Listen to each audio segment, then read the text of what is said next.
Join me as a welcome TUFACE Idibia. He's in the house. You're welcome to Saturday night. Thank you. Yeah, congratulations. Thank you. How does it feel to be married? Wow, it's scary, but it's exciting. It's interesting. It's a whole new challenge. It's a whole new how do I put it? Responsibility. Responsibility. So that's why I say it's scary, but it's still all good. But what has changed? It keeps you grounded and in check. Oh, grounded. Yeah. So they ground you as well. No, I mean it keeps you grounded and in check.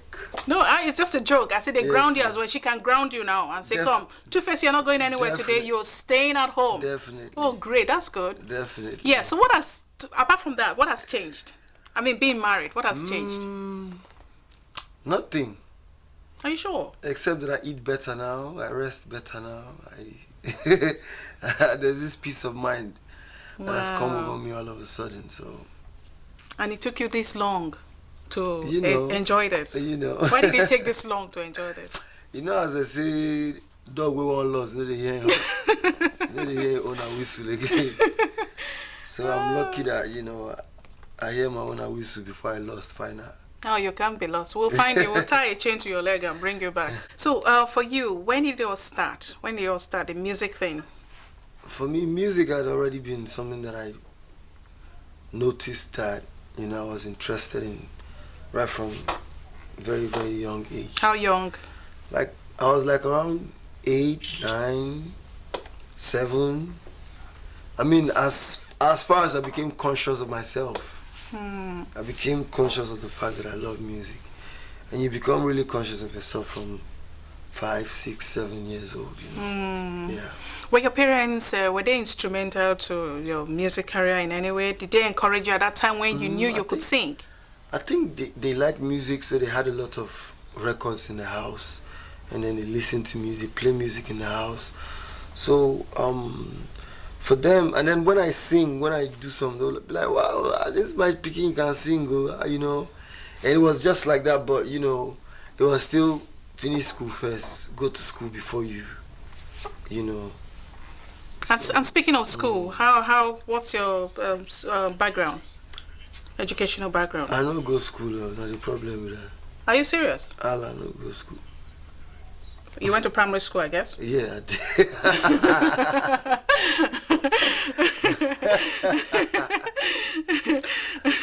You went to secondary school and I did OND in IMT Enugu. Okay, what did you study? And I left it like that. What did you study?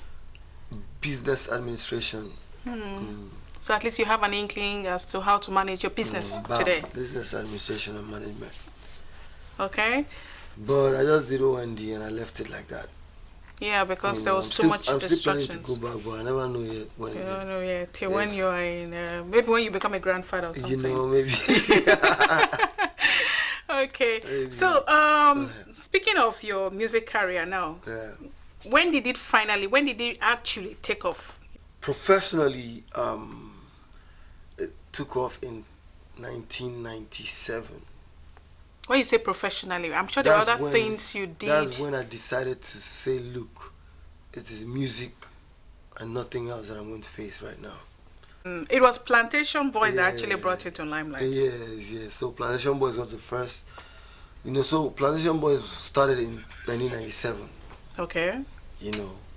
But in 2000 was when we released our first album. But our first outing, was with Tony Tetwila. The remake of Sunny Ade's popular song. And that was like massive. And then Kali Ikpe's live beats. Then we did the montage for the show. And from then till now, it's been like, okay, we've just been moving and growing and just going all the way, yeah. Speaking of Plantation Boiz, you guys were really good together. You were so good together, and we thought that you were going to last forever. But like they say, nothing lasts forever. So what caused that breakup, really? In 2004. Okay. And we've been together for like 7 years. Yeah, like 7 years. You know, the breakup basically it wasn't initially it wasn't really a breakup. It was just a like, okay, we'll do individual things and we'll still come together and work as a group, you know. Okay, so you were individually discovering yourselves. Yeah, we just wanted to exploit our individual capabilities. Okay. I love that English, man. Give it to us. Hit us with it.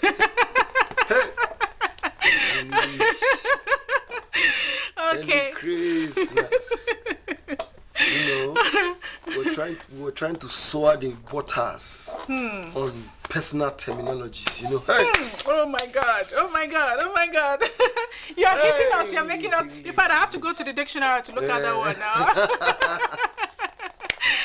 Oh my goodness. Now, after discovering yourselves individually, was that when it now dawned on you that, I can actually do well on my own than being in a group? Was that when it dawned on you? I see how I can do as in on my own, and you know, exploit the things that I can do on my own, you know. Okay. So that was already part of one of the desires to go ahead and work on my solo album. Okay. And that's when I hooked up with Kenny's music and I did my solo album face to face. Was it a peaceful break? Was it a peaceful split?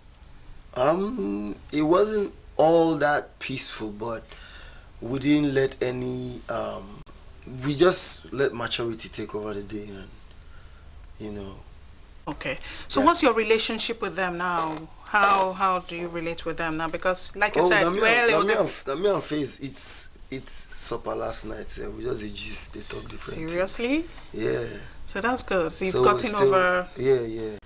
And we recently performed on stage at my show, Buckwide and Breathless. What about Blackface? Yeah, Blackface is cool too. Great. Good to hear. We're just setting the records. Every once in a while. Just setting the records straight, you know. Yes, sir. Yeah. How many albums would you say you have to your credit? Because we have so many songs of TUFACE. If I add 3 from Plantation Boiz, and I have 8 albums. Wow. To my credit. But if I just go for my solo, I have 5 albums.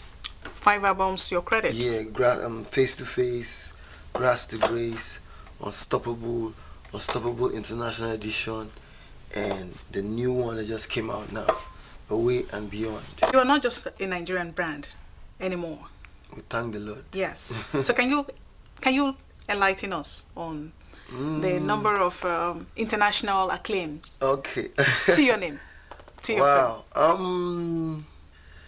There's so many things now that I don't even know where to start from. But I will start from saying, okay, I made history when I became the first African from inside Africa to win the MTV Europe Music Awards. You know, I was the first African ever from inside Africa to win that award. You know, and that was like massive. You know, and I was also the first person to have his video played on MTV Base Africa. You know, so that was another first again. And you know, the MOBO Awards, BET Awards, World Music Awards in Monaco. You know, wow, it's you know, Channel O Music Awards. There's a couple of, you know, and then I performed across so many places. I can't even name them right here, right now. The list is endless. long. It's a long one. It's endless, you know. Okay. And pretty much, like, you know, the new school of Nigerian music. You know, pretty much I was part of the forefront of it.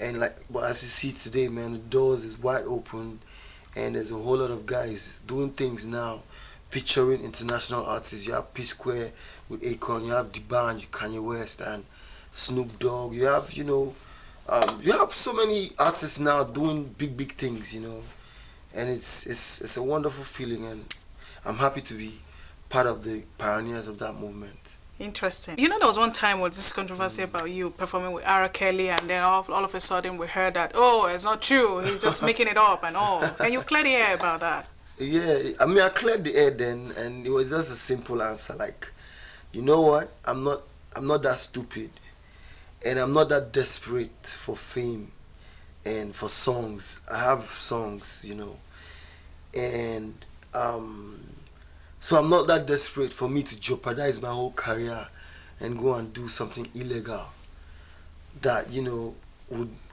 involve lawsuits and embarrassment and all that, you know. And I'm like, you think these guys are not fools? I mean, you can't just take their stuff and use it like that. You can't do that, you know. So, and he saw that we even did a song together for the Airtel 1/8 project. Okay, you know, you just mentioned a multinational company here. After this interview, you just write us a check. Okay. What a 1/8 project. You're very rich, so you can afford it. 1/8 project, you know. So apart from R. Kelly, who else have you performed with? I mean, internationally. I've done something with Beanie Man, a remix of one of my songs. I've done something with Wyclef. You know, I recorded a song with Mary J. Blige in the studio in New York. And wow. If I remember any other one, I'll tell you again. Okay, I'll be outside the Greeks program. Away and Beyond. Away and Beyond. What exactly informed the title, and what is the album all about? Okay, the album it comprises of, you know, different categories of songs. It has love songs. It has spiritual songs. It has some political songs, and then it has some one love songs. Like, you know, it's a mixture of different inspirations and different ideas and creative ideas that came to my head, you know, in the process of making the album. So for me, the Away and Beyond is about, you know, taking the music away and beyond the shores of Nigeria. Well, looking at the CD here, you look all dressed up. Yes. When I mean all dressed up, this is not the Two-Face we're used to. You're all decked up, you know. Is this saying that you're moving on to the next level? I'm a grown man. Yeah, grown man, and a married man at that. So, viewers, this is Two-Face's Away and Beyond. We're expecting you. We're expecting you to go grab a copy now. It's not home video, but it's a musical that will definitely keep you asking for more. So go grab your copy of Away and Beyond. Okay, we'll take this pause. We will be back. Let's entertain our viewers with Only Me. Enjoy it.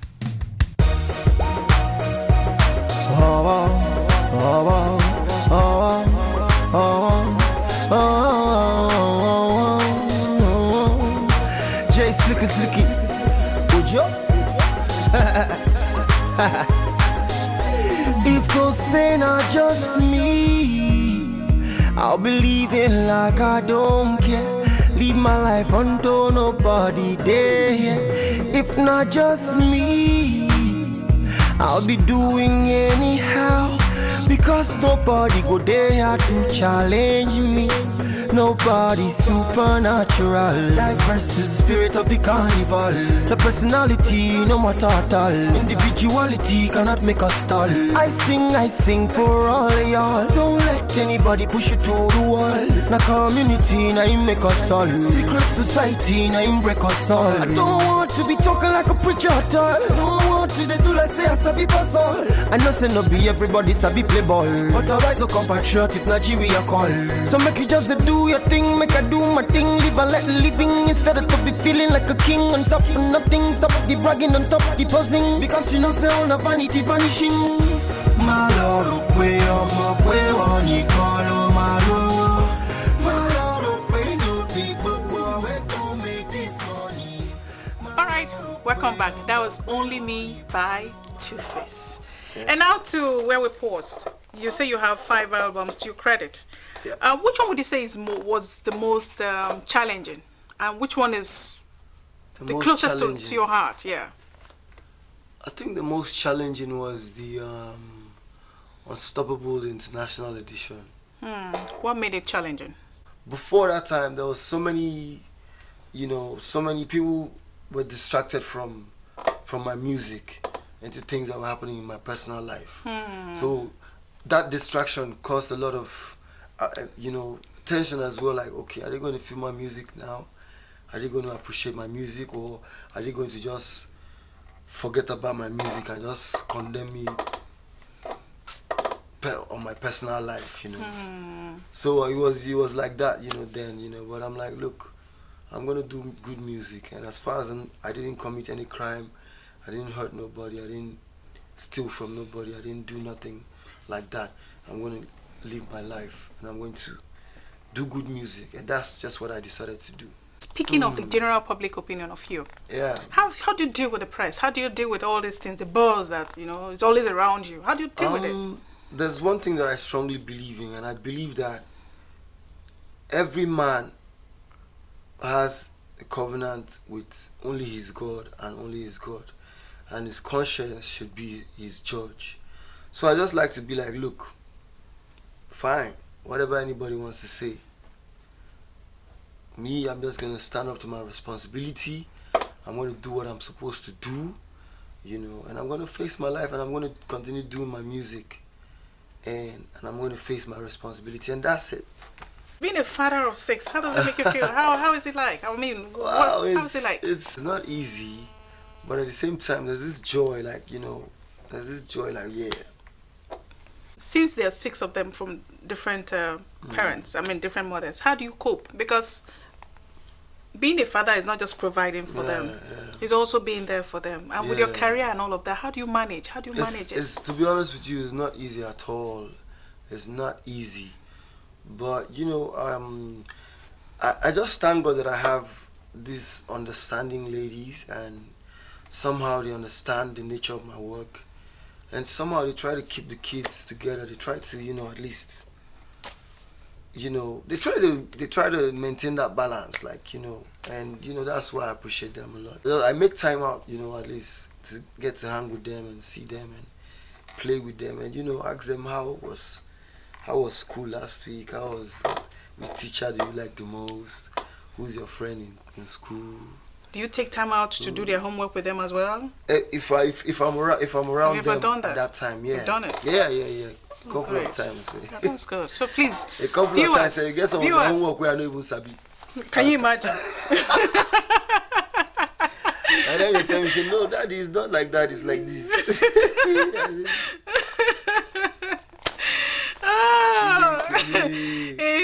Interesting. Now we're talking about 3 women in your life, and you're married now, to one of them. Yeah. Why Annie Macaulay? You have 3. Why? What really made her really special, or what makes her special that made her the chosen one? Wow. My heart, my body, my soul, everything loves that woman, and that's what I followed. Wow, I'm sure her head will be swelling right now. She'll be watching, and I'm sure her head will be swelling. She'll be watching, eh? Yes. Baby, what's up? Yeah, and funny enough, she's been the one, with you from the very beginning, when you were nobody. You were just beginning. Yeah, I'm not. Was that part of the factor why you chose her? Before Plantation Boiz even released the first album. Was that part of the factor why you chose her? Yeah, it's definitely one of the factors, That's great. I'm wishing you a happy married life. Yes. And I'm wishing you the very best. Thank you. You have a large number of fans. Yes, who look up to you. What's your message to them? Because this is like one-on-one with TUFACE. They only see you on stage singing, but it's talking. You talk to them now. What is it you want to pass on to them? I just want them to always not be afraid of the truth. I want them to always know the truth, and then not blame anybody else for, their woes and their trials and tribulations, Because the moment you start blaming somebody else for your shortcomings, you're automatically excusing your shortcomings, So I want you guys to just not be afraid of the truth, stand up for the truth, be honest Nigerians, and Work. Hard work pays. Nobody should tell you any different. You know, work well. And keep your head up, keep your focus, and, you know, respect people and respect God. And peace. One love. No shake. No shake. Oh, yeah, that's what I wanted to hear. You have the no shaking, something that happened. What are those slangs? Nothing they happen. Well, TUFACE, we could have you forever. I mean, you're a very, very, very warm entertainer, a very warm person. I would love to talk to you, and I'm sure they will want to hear more. But time is always of the essence. Anytime, yes. Yeah. Anytime. So thank you so much. Thank you so much.